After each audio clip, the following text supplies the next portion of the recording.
I hope you're ready, but because today we're going to start with this OOP or object-oriented programming, where we're going to talk about classes and objects. So this will be a super quick lecture, and it's going to include a little bit theory. Now, if you remember, when we use the type function and we pass any data type, for example, string. So if we run this, by the way, I'm using PyCharm, right? The name of the project is part 7 underscore OOP. So if I run the main one, I will have class string. Remember, this keyword I said don't worry because we're gonna talk about it. So this keyword class is everywhere in Python. So what this means that the classes are fundamental things in any object-oriented programming language, because Python is an object-oriented programming language, and so these Java, C#, PHP, Ruby, TypeScript, and many more. These are one of the famous ones. Now, these are the 4 pillars of any of the object-oriented programming. So this is not only for Python, but they're universal. And if you have studied any of these languages, you'll probably know of them. So abstraction, encapsulation, inheritance, and polymorphism. Okay, a little bit of how we can create classes. Well, in Python, we can create classes if we use the class keyword. After that, we need to name the class. For example, student. Now, another rule is that if we have 2 words that should create the class name, for example, student object, we cannot do this. We can easily achieve this one using the student object, where these 2 separate words are just together in one word, where each of these words start with capital letter. Okay, so this is the rule. And one other rule is to name your classes like student, not students, in singular, not plural. Okay, or let's say, I don't know, persons. So you should name the person. Now, after the class, for example, student, if I name it right, you need to put a colon, and here you need to write the body of the class. So now in the body of the class, we have methods, attributes, and yeah, so we're going to learn about all of this, what goes in the body, and constructors as well. So in the following lectures, but for now, we can use the pass statement just to get away with the warning, okay? This is just a small warning saying, okay, we need 2 blank spaces, found 1. It talks here, we need to add 2 blank spaces, and now the warning will be gone. Or we can simply just go code, reformat, and it will be done for ourselves. Now, this is how we can create class in Python. But if we want to create an object of that class, so the objects are called instances / objects. Objects of the class.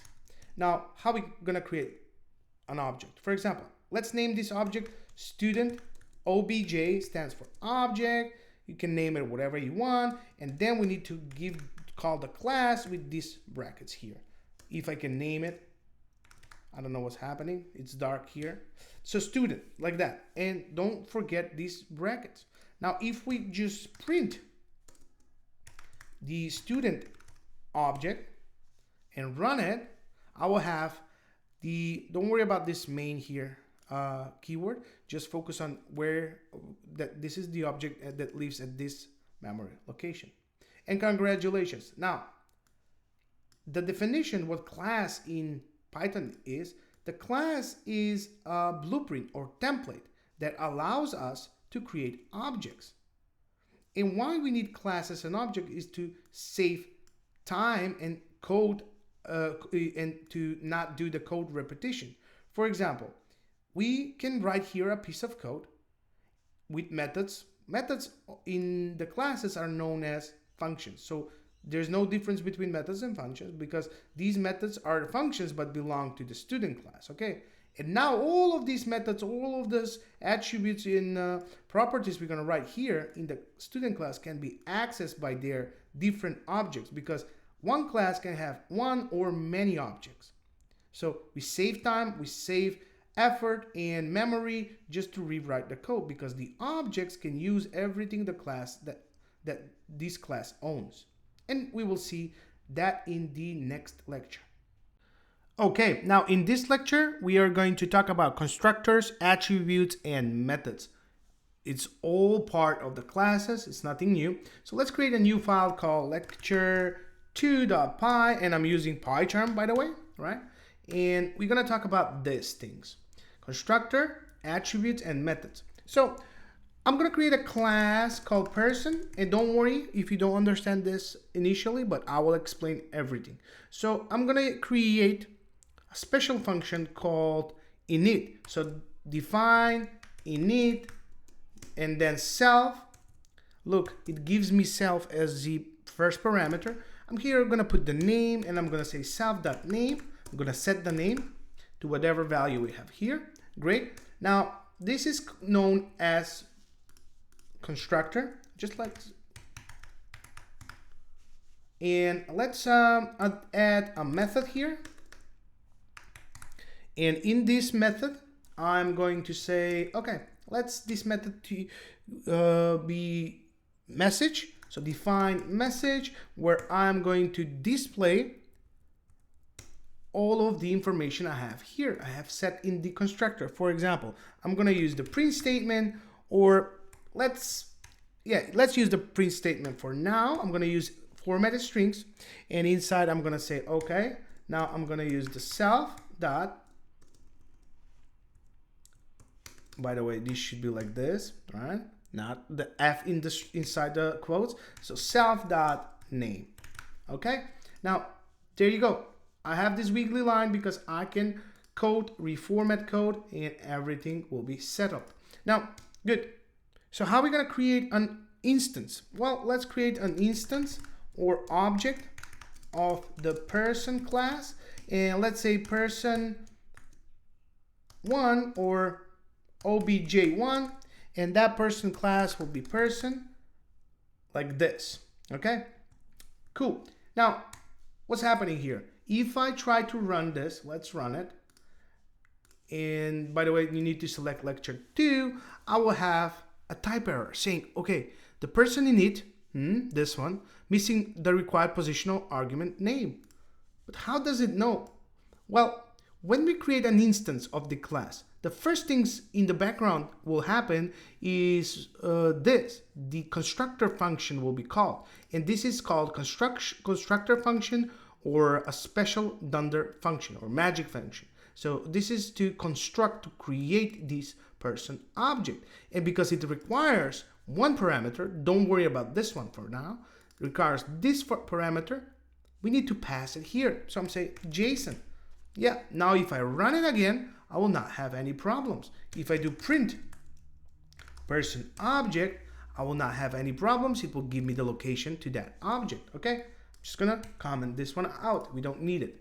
Now, what's this self keyword? Well, this self keyword in the init method refers to the current instance of the class, which is this, right? I have learned it, or I have understood like this. This itself refers to the calling object, to the one that calls the function. And if we create another object, the self will refers to that object. That's why we can set this JSON here, right?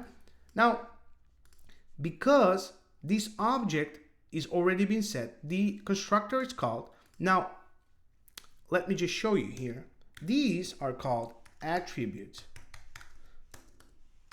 So now we learn about constructor, and these are the attributes that we need to set. And these attributes are set dynamically. For example, if I have last name here, I need to do self.lastName equal to the last name.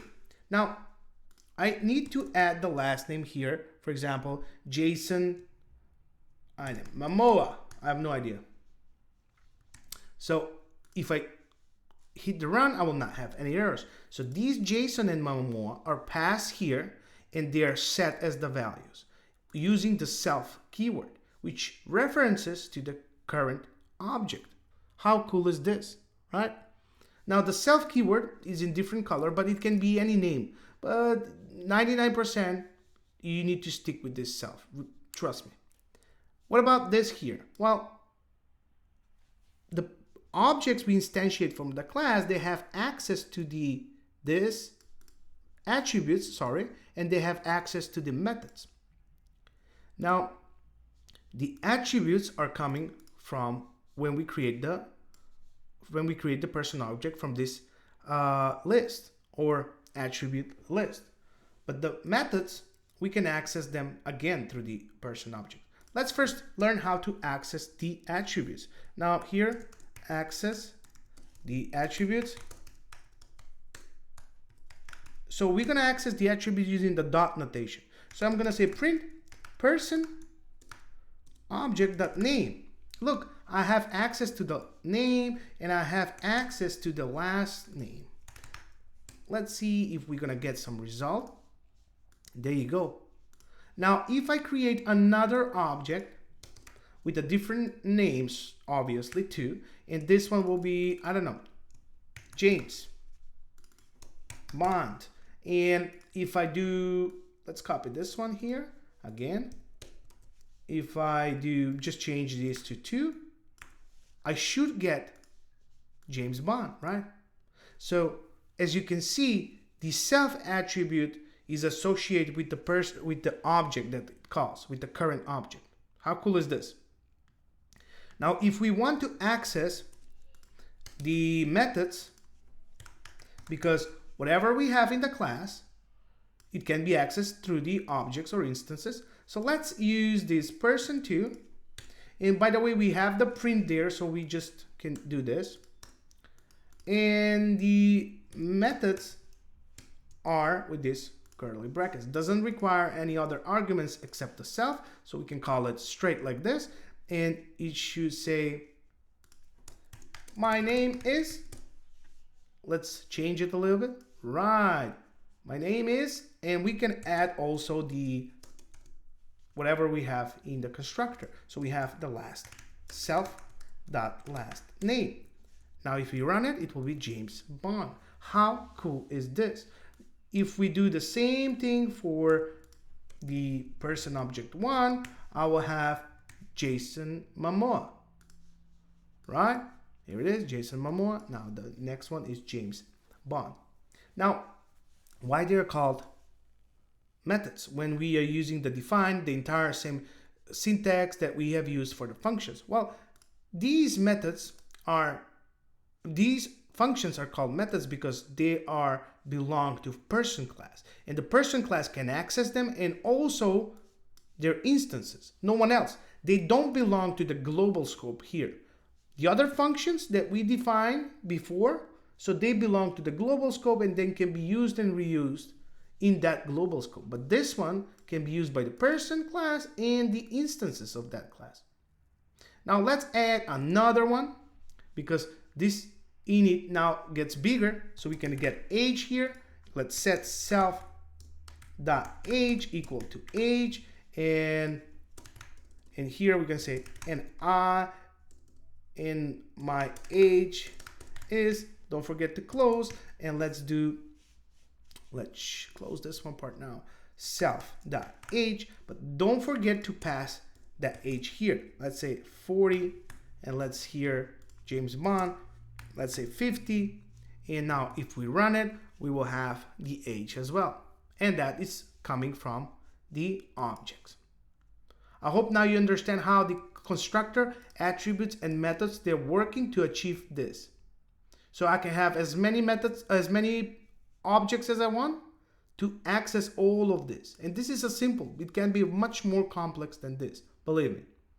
Okay, I hope you understand, and I hope this is easy for you, but if it's not, just please take time, because yeah, Rome wasn't built in one day, okay?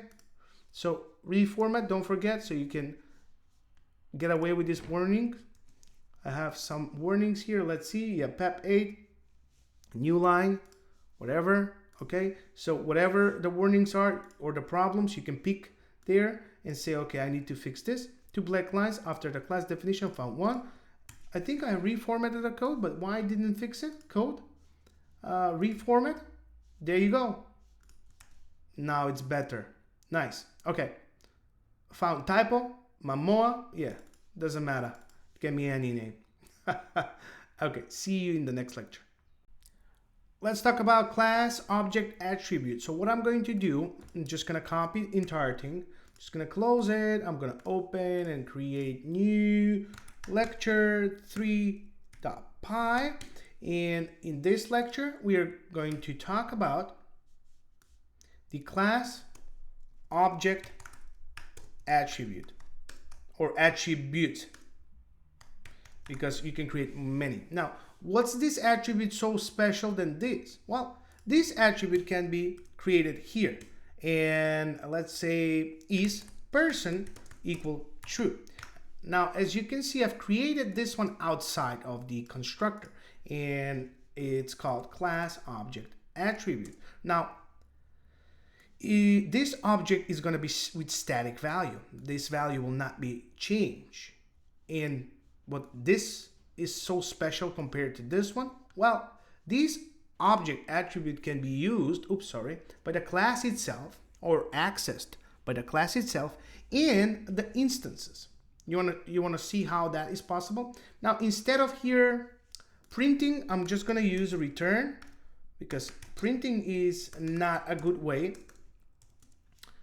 to do this. Okay, so I'm just going to use print here, and yeah, print. Where's the message? Everywhere that you see the message, you need to use the print now. Otherwise, it will not work, right? Because we are returning the value now, and we need to use the print here instead of the print here. And if you go run, now you have the lecture 3. There you go. Everything is working as it should. Now, this, as I mentioned, this static value or the class attribute, class object attributes can be accessed by the class itself in the instances of that class. So what I can do here is I'm going to say, let's put dot here. The value of the person is attribute is, and let's access it by the person dot is person. Very good. Now we can access it like this instead of using the self keyword, but we can also do that. Let me copy this part again, because I'm going to use only the self keyword. And if I just do it run, there you go. I have the true and I have the true as well.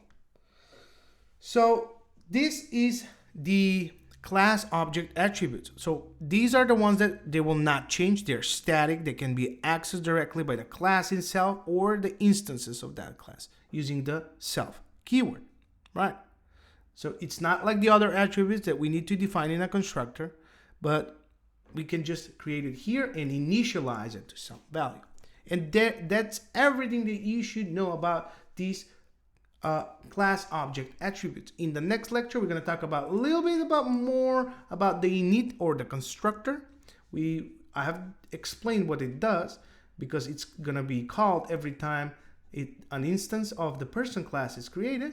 But let's talk a little bit more about this part. Okay, I will see you in the next one. Okay, let's go in details again about the constructor. So what I'm going to do, I'm going to copy everything. I'm going to create new lecture file, lecture 4. You can name it whatever you want. And let's paste everything, close this.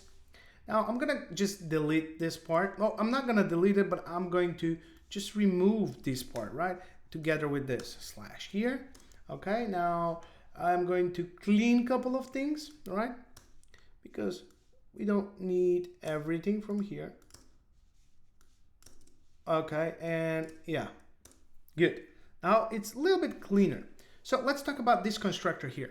So as soon as the person object 1 is initiated or created, right, on this line here on 20, from the class person, the constructor function will be called, right? So as soon as this line is executed, the function constructor will be called.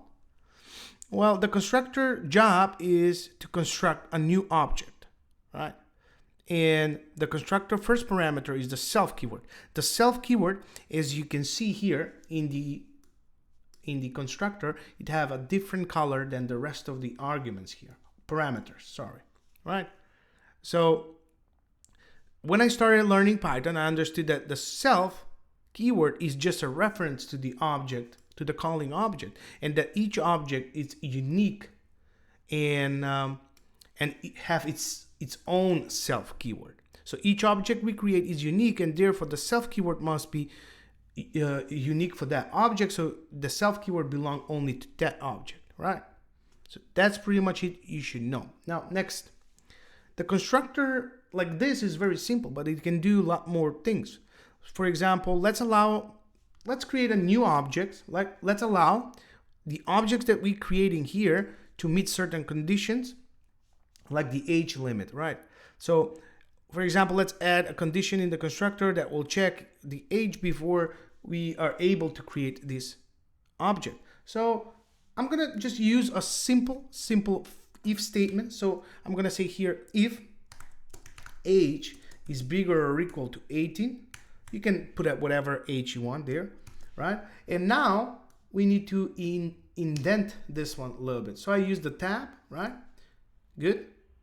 And let's give a breathing space here. Let's select everything, refactor, sorry, code. I always go to the refactor. I'm not sure why. Now everything is nice and clean.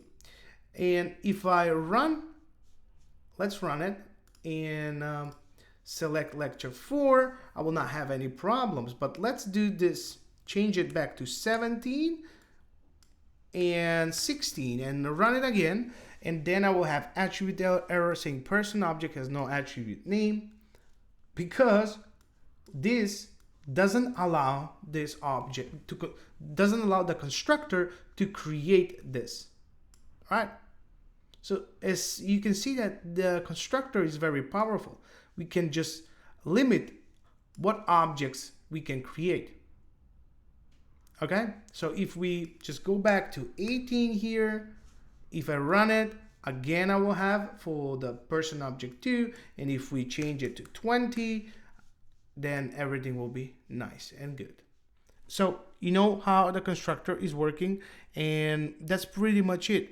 Now in the next lecture, we're gonna learn how we can add default values in the constructor, and that's same as in the functions. Like we adding default values. Well, the constructor is a special function. Like this is called Dunder function or Dunder method, because it has 2 underscores here in front and 2 underscores there at the end. Okay, there you go. Now in the next lecture, we're gonna talk about constructor with default values. Okay, in this lecture, we're gonna talk about the constructor with default values. We know that the normal function can have default values. Well, this is not normal function, but it's a function, so it can have a default values, right? So we can add them like we did with the functions. Here, we can just type equal to John, and here the last name will be equal to Doe, and the age, let's do it 19 minimum, because it's gonna throw us an error, right? Good. Now, so what's now? Well, these allow to create a new. So if we save it first, let's do if it's gonna work. So we not jump to conclusions. It's working, everything. The values that we're passing here, they override the values here, right? Because we have used Jason and we want to use Jason Momoa instead of John Doe. But this allows us to create a person 3 object and just to call the person class like this. Now, if I use that same person object 3 and access the message, let's see what will happen. My name is John Doe and my age is 19. How cool is this? So the default values we have in our code are called safeguards. So we can have proper control of how we can instantiate objects from the class. In our case, a person class, right? There you go. We don't need to pass any arguments here because we have the default values. They're called safeguards. So that's it for this lecture. I hope you like it and enjoy it. Okay, in this lecture, we're gonna talk about how we can create class methods. So in order to achieve this, we need to use a decorator. Okay, let's create a method called date created. So define a method called date created, and here this one will take 2 parameters. I will remove this self. So I'm gonna be today date, and the second one will be year, right? Now inside I will use the print function and say today date, okay, minus, or not minus, sorry, year. Okay, it's nothing special, right?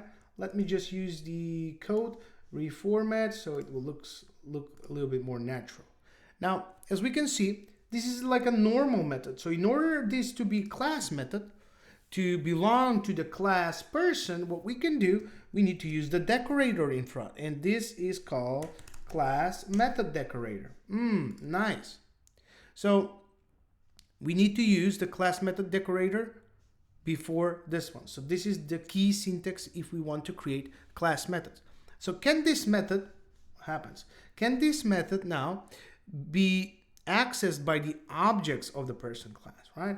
We have object person3. Let's try to use this method. So person object3 dot, and I should be able to see, I don't see it, but date, here it is. You just need to start typing a little bit and we're gonna get. So date created method, and this method takes 2 parameters, today date and the year. So let's do it as a string 14 5th, and yeah, so the year, let's say 2023.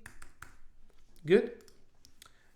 Let's give a breathing space here so it will not give you any warnings. Okay, now let's run it. Oh, actually we need to go here, run, and we need to select lecture 6. And now I'm gonna have type error saying person date created takes 2 positional arguments, but 3 were given. Oh, what is happening? Well, the error says that we supplied 2, but 3 were given.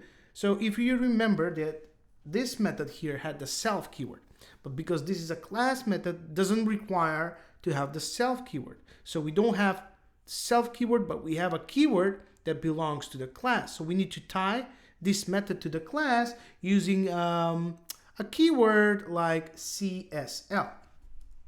So let's put it here. CSLS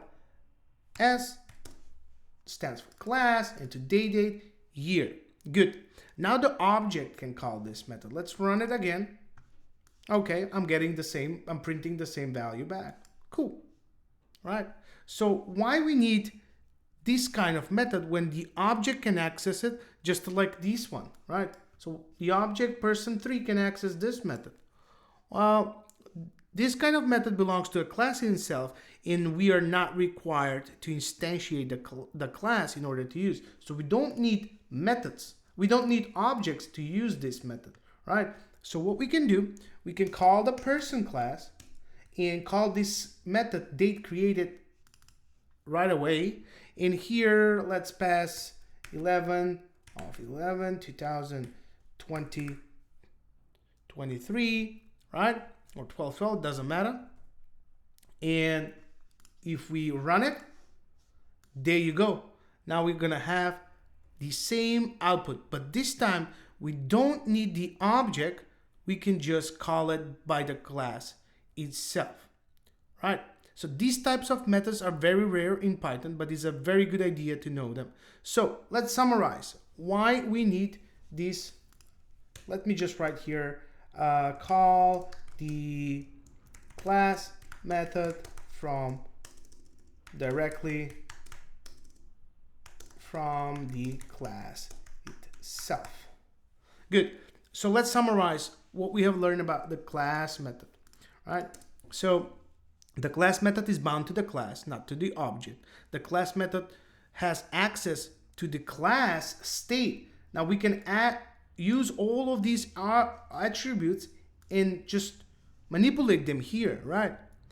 it can also access and modify these class states or attributes. So this is a very powerful method. Good. Now you know how we can create a class method using this keyword.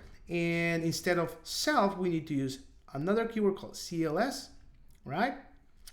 So now it gives us power to call this one. Now here I just create date created. It doesn't do anything, right? But it just gives you idea how you can create the class methods in Python. Okay, there you go. Now I hope you learn a lot about this, and I will see you in the next lecture. Let's discuss about another method. It is called static method, and this method is very similar to the class method we did before, but there's one difference, is that we don't have to use the implicit CLS keyword, okay? And the static method also does not have access to the class states and its attributes, so it cannot change them, and this one can access them and can modify them. So that's a very big difference. Now, so why we need these type of methods? Well, we need them because they can be used as a utility type methods that can take parameters and perform some actions. So let's create a static method, and in order to create, we need to use another decorator, and that's called static method. And here, like a normal function, is adult, for example, where we can perform some utility type check. For example, let's take one parameter age and return age is greater or equal to 18. So this one will return true, right? Because all of our ages are above that one, right? So yeah, we can just call this here static method. We can use the person class to call it directly, and is adult like this, and we can pass some age like 19 and just run it. Oh, actually this is number 6. We need to run the lecture that I just created, number 7. And yeah, we need to print this one if we want to see it, because it just returns. Look, it just returns, it doesn't print. So there you go. Now you have true. So these are static methods, and we need to use this decorator. This is known as a decorator, right? And does not have access to the class state and the class attributes. So there you go. Now you know about the static method, how you can create it, and why you need to use it. Okay, let's talk about encapsulation. So encapsulation is one of the 4 most important principles of the object-oriented programming. So we have already covered this concept, but we never say, okay, this is encapsulation. Encapsulation refers to the binding process of the data with the functions or the methods that operate on that data.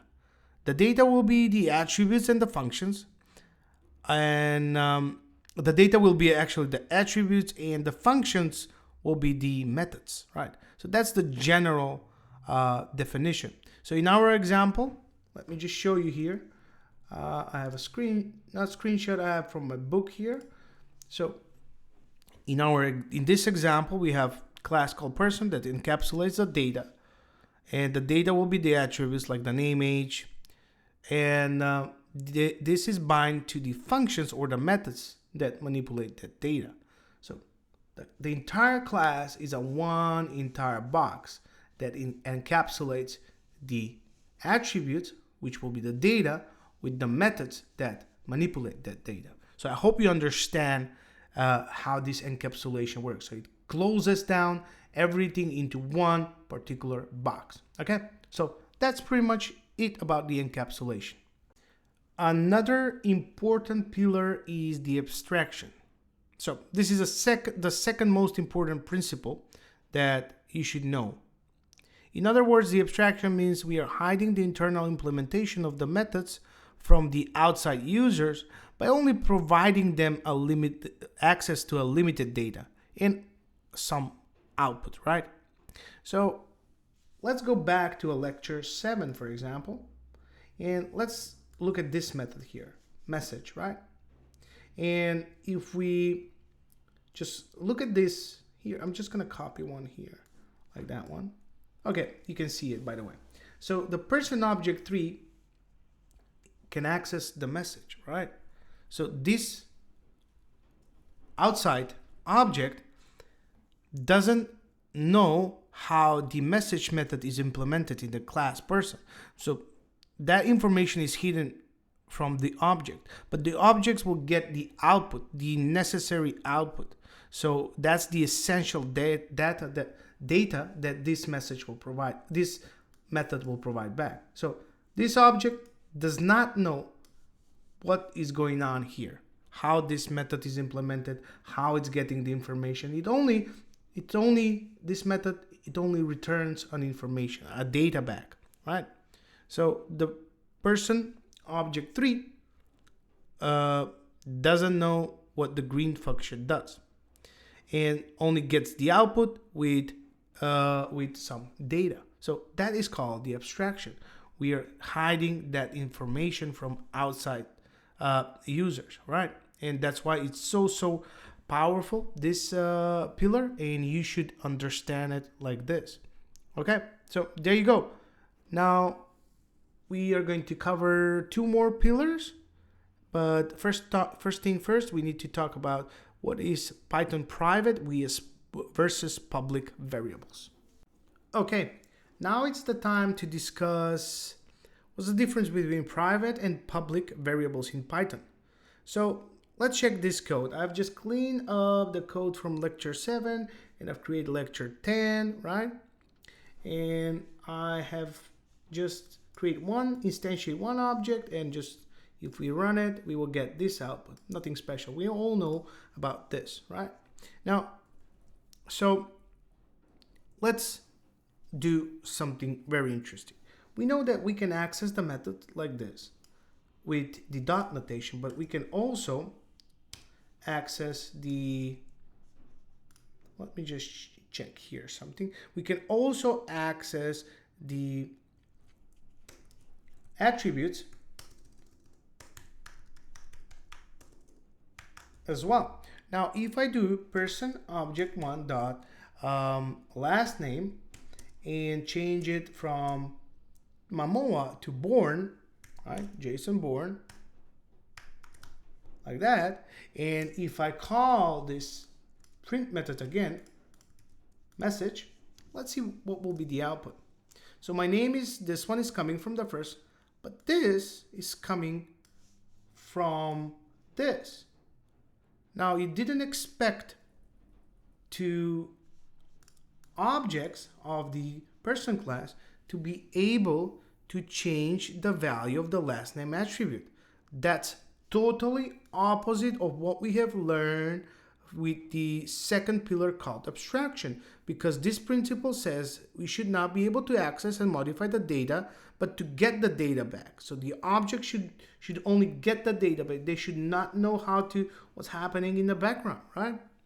Well, in other programming language like Java, we can create private variables that will remain private for the instances. So all you need to do, this is their syntax. So in order in Java to create a private variables or attributes like this, we need to say private string name, right? Semicolon, private. We need to add the private keyword before that, okay? So this is very nice concept in Java. And the instances, like the person object 1, they will not be able to change and add new values. But we cannot do the same thing in Python. In Python, when we want to say that this attribute or variable is private, we need to write underscore, right? So we can use this syntax. So here we can say self underscore name, and here again underscore, again underscore, and look at this. So we are creating a private variables, but not quite. So this will tell other programmers that we use this naming convention because we want this attribute to be private, not to be changed. So all other variables should be considered public, but these ones with underscore should be considered as private. So this is how we can mimic the privacy in Python, by adding underscore in front. But if someone tries to modify it like this, again, it will happen, right? It will still go through. So in Python, we cannot achieve true privacy like in some other programming languages, right? But at least we have the naming convention that uses a single underscore before the attribute name. So we can use this syntax to create private, to mimic that we're creating private variable. So for example, the method now message must also include this underscore like this, right? Because they will not have, they will not work without underscore. Let's go with age as well. So if we just run it, there you go. Now we have not been able, okay, last name here. There you go. Now I have the born again. Okay? How? This is not changing anything, right? But it changes one thing. Other programmers, when they see it, this syntax, they say, okay, we need to stop now. We don't need to change this data because this should be private. It should not be we should not be changed. So we cannot actually force force the objects or the instances to not change it, but using this syntax, we're telling, okay, this is a private variable. Please do not try to change it. Although if you try, it will still go through. So there you go. Now you know what's the difference between private and public variables in Python.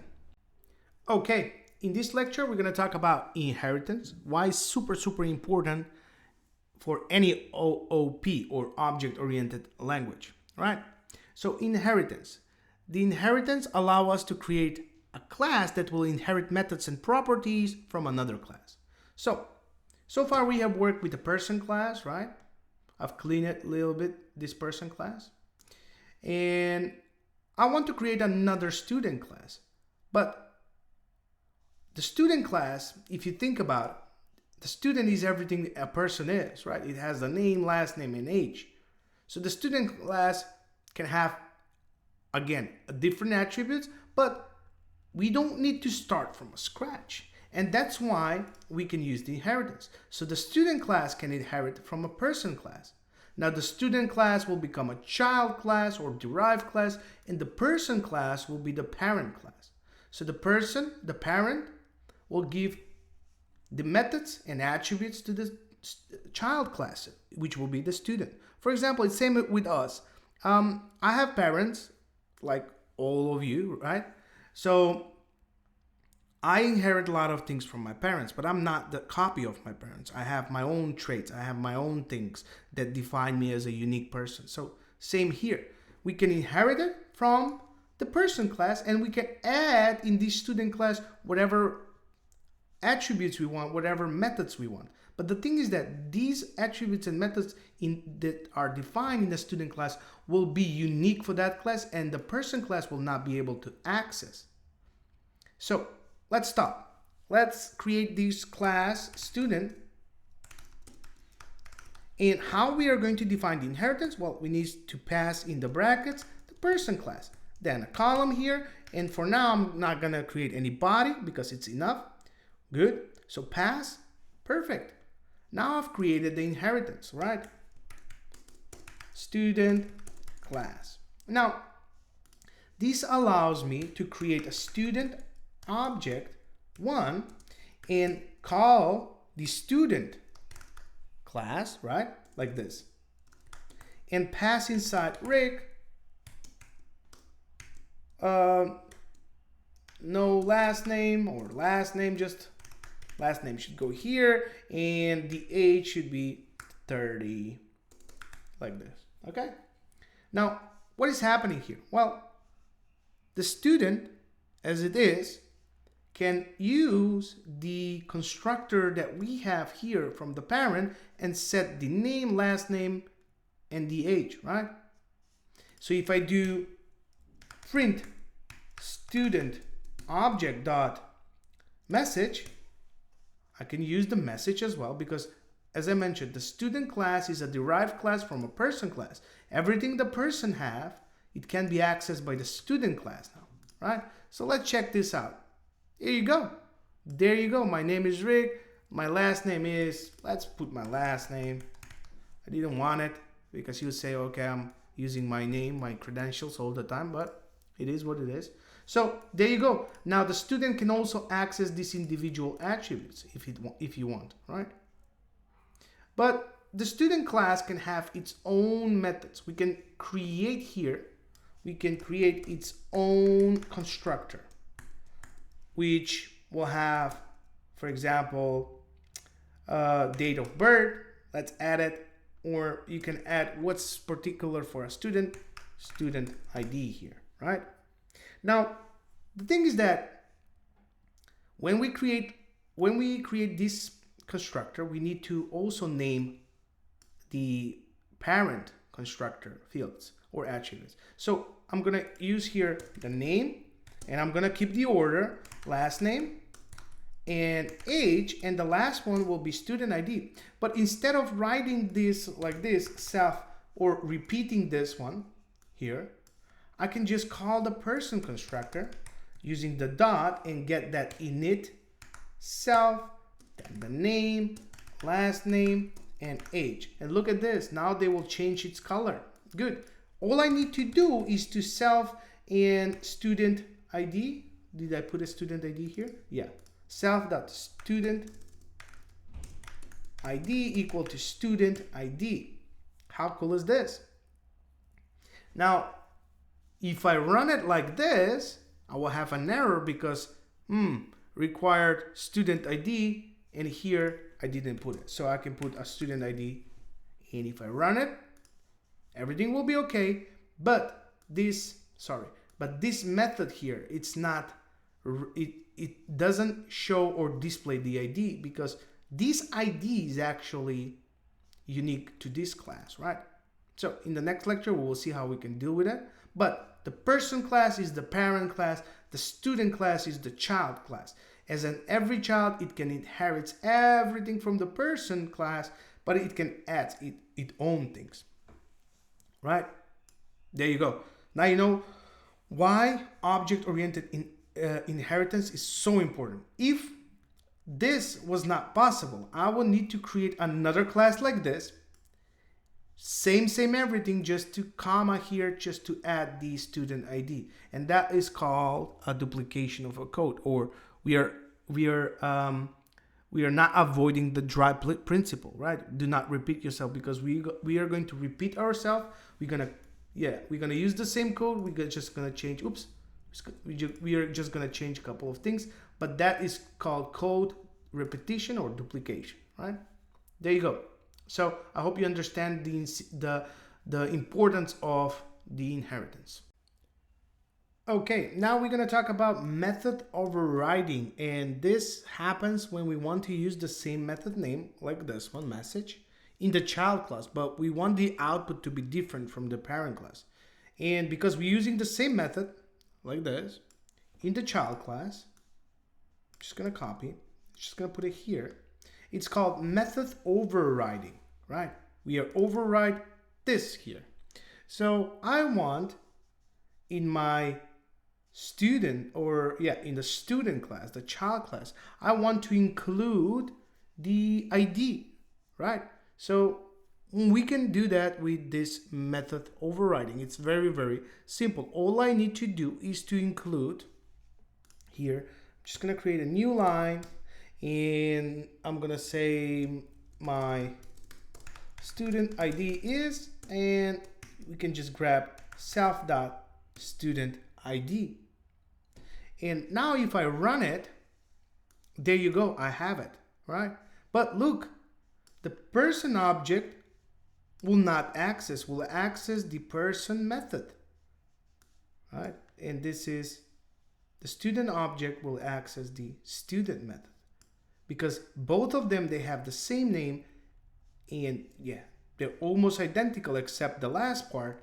This is called a method overriding. So very simple. We can override a method by using the same name and adding whatever we need for this particular class.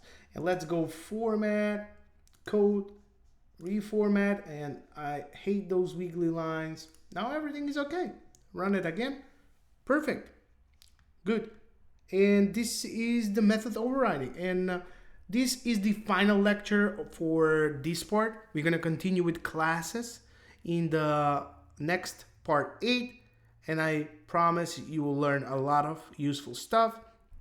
And yeah, so I hope you enjoy the course so far. And this is more advanced, but I wanted to include the object-oriented programming because, yeah, the knowing simple things, knowing simple syntax is not enough to be a very good developer or to just start be a programmer, right? I always use developer, but what I mean a programmer. So yeah, there you go. Now, if you like the course, please share it with your friends and subscribe and leave a comment, and that will help me a lot. Yeah, I will be much more motivated to create a next more advanced course about Python, because there's a lot more advanced things that I have in mind and you cannot find anywhere on this platform or any platform. Okay, take care. I will see you in the next part.